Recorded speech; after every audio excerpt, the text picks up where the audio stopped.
You in the book you talk about like the oldest witnesses to like the life of Jesus. So like what are these oldest witnesses and like why I think they're trustworthy? Because you were talking about that a little bit earlier.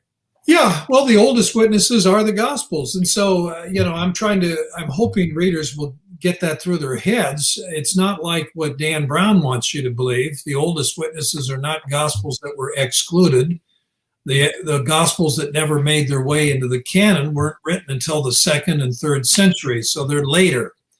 The Gospels that are in the canon are the oldest ones.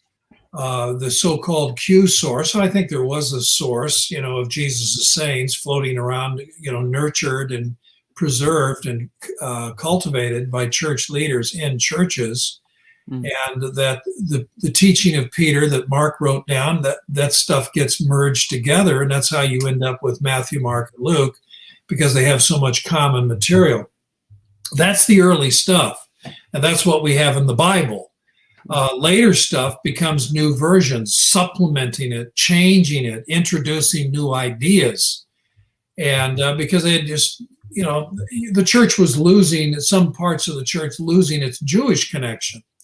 And after these three Jewish wars, the first one, 66 to 70, the second one, 115, 117, third one, the Bar Kokhba War, 132 to 135, there was anti-Semitism. It's kind of like in the world today.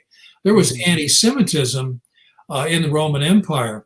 And so there were branches of people that were kind of in the church, said, oh, this Jesus guy is interesting, but let's make him less Jewish. I don't like the Jewish thing. Let's introduce Greek philosophy.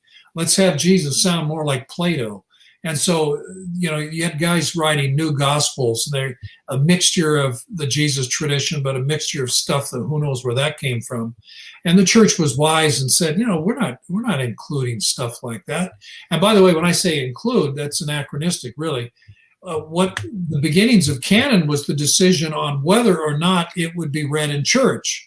And so you have bishops who would write and say to the pastors, yeah, you can read Matthew, Mark, Luke, and John in the church and Paul's letters. Go ahead and read them. That's good. You should.